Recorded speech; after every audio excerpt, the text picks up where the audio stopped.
एक लड़की रोते हुए थाने में पहुंचती है। सिपाहियों से दरोगा जी के रूम का पता पूछती है और फिर जो आप बीती बताती है उसे सुनकर हर पुलिस वाले की आंखों में आंसू आ जाते हैं। वो बताती है, साहब मैं यही की एक कॉलोनी में रहती हूँ। जिस दिन मेरी माँ की मौत हुई उसके दूसरे ही दिन मेरे पिता ने मेरे साथ वो किया जो उन्हें नहीं करना चाहिए था। बात यही नहीं रुकी, मैं छोटी थी, सब सहती रही। 6 साल से उनके गलत कामों को सहती रही। 3 बार प्रेग्नेंट भी हुई।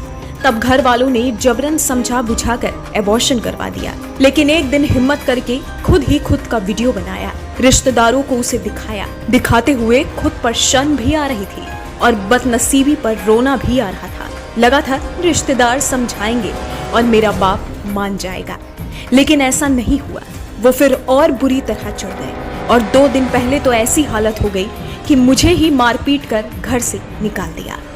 इतना कहते कहते लड़की जोर जोर से रोने लगती है। वहां बैठे कई पुलिस वाले भावुक हो जाते हैं। तुरंत बात एसीपी ज्ञान प्रकाश राय तक पहुंचती है। मुकदमा लिखा जाता है और आरोपी पिता को गिरफ्तार कर लिया जाता है। अब वो सलाखों के पीछे अपने किए की सजा भुगतेगा। पुलिस इस लड़की के चाचा, ताऊ और उन सभी रिश्तेदारों को ढूंढ रहे हैं जो मदद करने की बजाय चुप होकर सब देखते रहे। पर कानूनी कार्रवाई एक तरफ और सामाजिक कार्रवाई दूसरी तरफ होनी चाहिए। हमारे देश में निर्भया मामले जैसे आरोपियों को भी वकील मिल जाते हैं, उनका भी बचाव किया जाता है।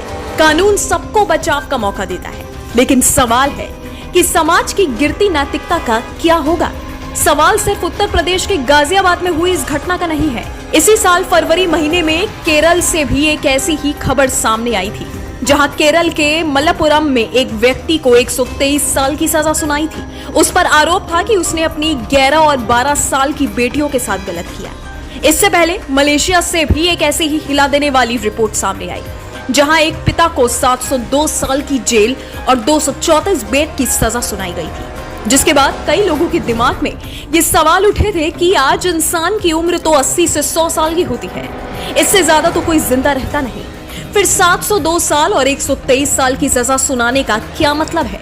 आखिर जब ये सजा जज साहब लिख रहे होते हैं तो उनके दिमाग में क्या चल रहा होता है? तो इसे समझने के लिए आपको कुछ आंकड़े दिखाते हैं। गूगल पर मौजूद जानकारी के मुताबिक सबसे ज्यादा लंबी अवधि की सजा सुनाने में अमेरिका सबसे आगे है। टेरी निकोलस नाम के आरोपी को अमेरिका ने 1955 के ओकहाम सिटी में हुए सबसे गंभीर मामले में 162 जन्मों के लिए आजीवन कारावास और 93 साल तक बिना पैरोल वाली सजा सुनाई, जो दुनिया की सबसे बड़ी सजा के तौर पर गिनी जाती है। अमेरिकी नागरिक माइकल जे डेवलिन को 74 जीवन का आजीवन कारावास और 2020 सालों की सजा सुनाई गई थी। इसके ऊपर नाबालिग बच्चों को अगवा करने और फिर उनसे गलत काम करवाने का आरोप था। अमेरिका के अलावा इजराइल ने अब्दुल्ला बारगोटी नाम के आरोपी को 67 जीवन की कैद की सजा सुनाई थी। लेकिन हिंदुस्तान में ऐसे काफी कम मामले देखने को मिलते हैं जहां आरोपियों को लंबी सजा सुनाई जाती है।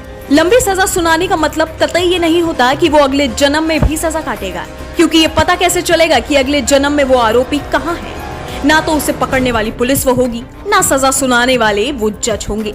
ऐसे में इतनी लंबी सजा सुनाने का मकसद होता है आरोपी को ये बताना कि तुमने जो किया है वो काफी खतरनाक है और इसके लिए तुम्हें जितनी सजा दी जाए उतनी